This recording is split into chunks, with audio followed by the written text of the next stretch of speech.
Kalau boleh tahu Mbak namanya siapa Mbak? Perkenalkan, saya Yuda Salmalova. Di sini saya sebagai kepala SPPG khusus Wong Solo 2. Ji. Mbak, sampai saat ini kan ada penambahan jumlah penerima nggak? Untuk saat ini belum ada karena SPPG khusus Wong Solo ini khusus menangani untuk memberi penerima manfaat sejumlah 6.000. Sini 6.000, dapur sebelah juga 6.000, jadi kita menangani 12.000 setiap harinya seperti itu. Dari mulai Senin sampai Jumat. Senin sampai Jumat. Ada kendala nggak Mbak Zoni dari pertama ke depan? Sejauh ini kendalanya itu pertama di buah. Kita sebelumnya kan memakai buah potong. Itu ternyata gampang basi, Bu. Jadi kecut karena buah potongnya kan mungkin panas keungkep sama panasnya sayur sama nasi. Sekarang kita memakai apel, jeruk, pisang, jadi yang Utuh.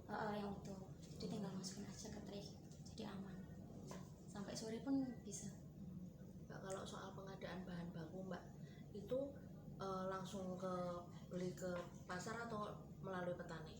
Kami ngambil dari UMKM sebenarnya. Koperasi, UMKM, terus mitra juga memberi saran supplier dari mana seperti itu. Dari mana aja Mbak itu Mbak bahan bakunya Mbak? Dari sekitar Boyolali sini.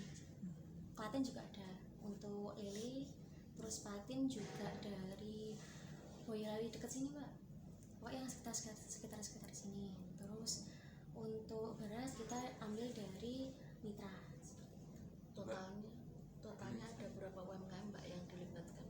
Sekitar 15, karena kita ganti-ganti, misal lele minggu ini kita pesan ke supplier yang UMKM, minggu depan kita pesan ke supplier yang operasi seperti itu. Jadi kita ganti-gantian biar merata seperti itu. Kebutuhannya berapa Mbak? Kebutuhannya Sehari ya. Untuk kalau itu sekitar per minggu saya tahu ya, sekitar 400 kilo beras. Terus kalau dua SPPG satu itu pun kadang sesuai sama jadwal. Misal minggu ini kan kalau nasi uduk itu satu tray untuk dimasukin ke steam itu 2 kilo, jadi lebih dikit, mungkin kita 350 kilo. Tapi kalau misal nasi putih, kebanyakan menunya nasi putih itu lebih banyak seperti itu. Apalagi nasi goreng itu kan ada campuran sayur-sayuran ya, jadi lebih dikit seperti itu. Terus kalau misal patin, daging, lele seperti itu kita biasanya 310 kilo untuk Per minggu? per satu hari. Satu hari. Ya. Per dapur? Per dapur. kalau sayuran Kalau sayuran itu per kilo itu pokoknya kurang dari 100 kilo per hari kan 6.000 porsi banyak. Tapi kalau menunya nasi uduk atau nasi goreng itu kan kita cuma butuh timun potong, jadi itu lebih sedikit. Tapi kalau misalnya capcay itu kan banyak kondimen sayuran, itu lebih banyak pesannya. Mbak, kalau ini pelibatan UMKM ini memang komitmen dari SPPG sini atau memang seperti apa Mbak sebelumnya? Kami SPPI BGN dari awal udah ngasih juknis kalau kita harus melibatkan koperasi, UMKM, pokoknya kita memberdayakan masyarakat sekitar seperti itu. Mungkin UMKM kan mohon maaf kadang kan ada yang masih ya gitu. Standarnya Standarisasinya seperti apa? Jadi kita memberi syarat. Jadi misal lelenya harus dimarinasi, lelenya harus tanpa kepala gitu, bisa. Mereka sesuai sama kita. Kalau kita nggak mau, misal atau kurang segar misal, itu kita bisa retur. Karena kita udah perjanjian di awal, udah MOU di awal seperti itu. Jadi harus manut sama kita. Kemarin kan Pak Puspo juga menghentikan petani lokal juga Iya. sayuran itu juga melibatkan berapa banyak Mbak di sini? Kalau petani lokal kita kadang ambil di Cepogo.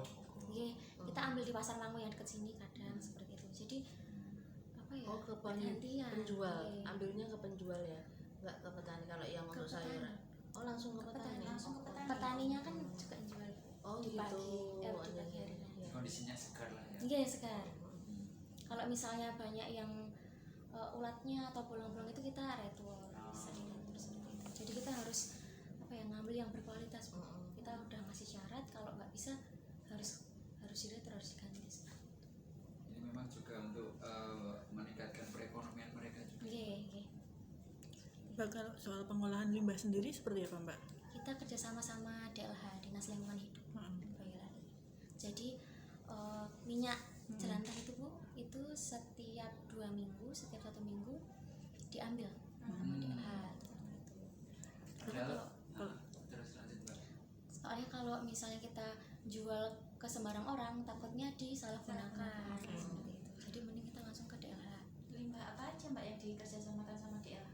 Kalau DLH itu kita baru minyak jelantah. Baru minyak jelantah. Kalau yang Sayuran gitu? Sisa sayur kita ambil ke yang sampah lokal aja sih. Oh, sampah Iya. lokal. Jadi kita tinggal bayar sebulannya berapa, diambil. Termasuk sisa makanan yang dari ini juga ya. Yes. Oh, kalau sisa makan itu dikelola sama sekolah. Kita udah Oh, MOU. gitu. Iya. Kalau misal Berarti gurunya atau Pak Bon sekolahnya itu mau ngambil sisa makanan buat pakan ternak atau pupuk, silahkan. Oh. Jadi kita terima beres, makanannya bersih dari sampah. Tapi tetap cucinya di sini. Oh, berarti terenya bersih tapi Iya, bersih di sini. tetap bersih di sini. Jadi cuma disisihke ini. Oh, Istilahnya seperti itu. Berarti kalau untuk sampah sayur kayak gitu diambili untuk sampah sekitar. Iya. Misal kalau kepala patin kan harus dibuang, itu nanti pagi-pagi udah diambil sama tukang sampahnya seperti itu. Oh, Jadi biar nggak bau di Campur. tempat tempat sampah ini. kalau untuk jelantah itu tadi berapa liter mbak per hari? Per minggu. Atau per minggu? Minggunya sih Rata-rata sekitar 100 kilo. enggak Nggak nyampe.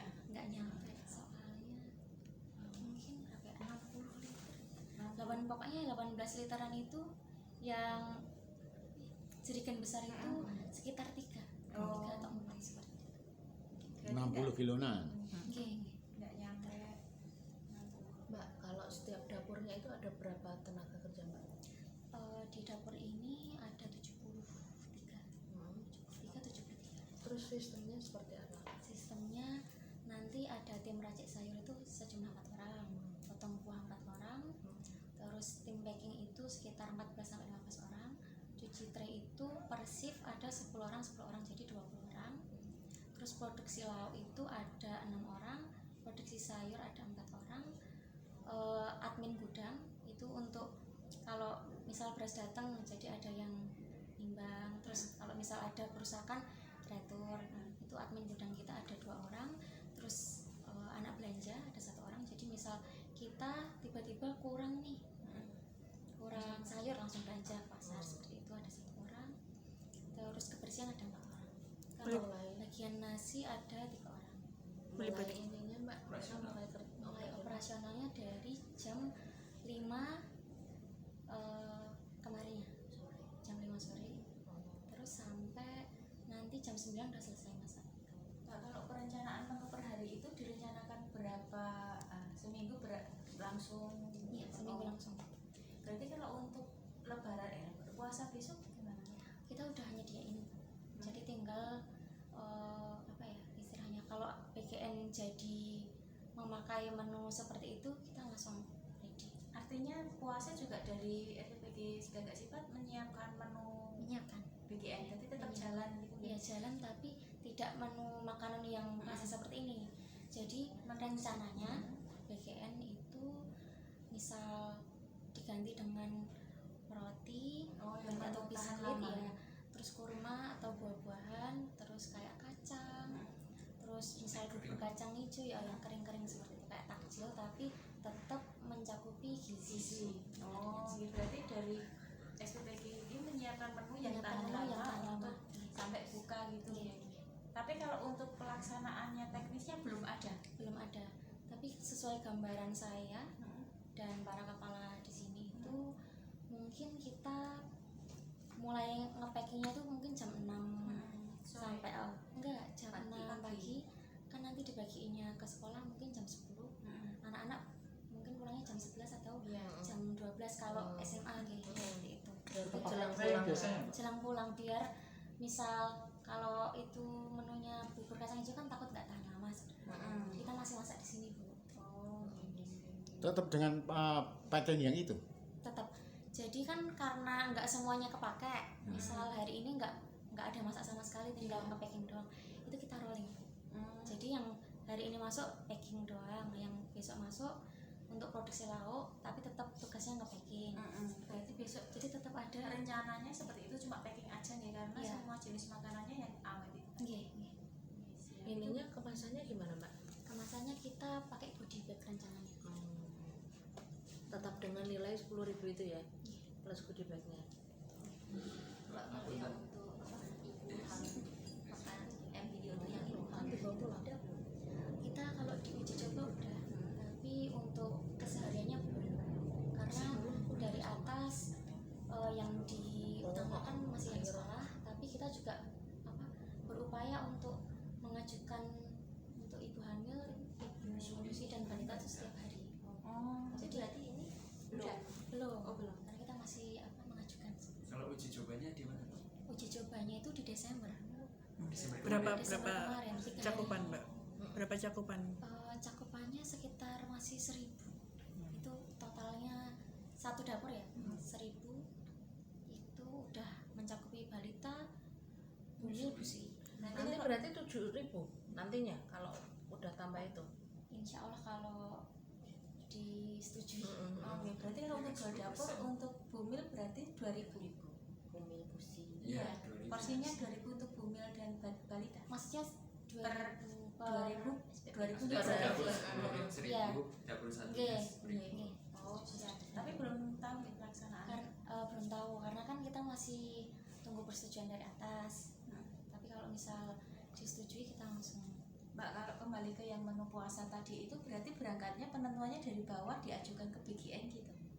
Enggak, kita masih menunggu dari atas ya Mbak. Oh, petunjuknya Jadi, dari juknisnya cuma sini sudah menyiapkan Udah menu menyiapkan seperti itu. dan udah memikirkan biar besok nggak usah istilahnya mendadak banget. Ya udah. Mbak, untuk saat ini kan SD masa jeda setelah ujian ya, apakah juga ada kiriman menu gitu? Masih. Kan liburnya tanggal 27 sampai tanggal 9 itu yang kita nggak ngasih karena libur. Tapi kalau jeda tetap kita kasih. Mbak, satu lagi, aku ini kan ini kan melibatkan karyawannya dari warga sekitar juga ya. Maksudnya mohon maaf ini terkait kayak honor gitu, mereka juga bulanan atau gimana? Bulanan. Oh, sesuai Bulanan. UMR gitu ya. Sesuai. Oke, siap. Mbak siapa Mbak? Nama lengkap Pak? Yuida Salma Lova. Yuwida sama Lova. Sama Lovanya dipisah. Ya, V ya, V. Selaku Kepala SPPG khusus Wong Solo 2.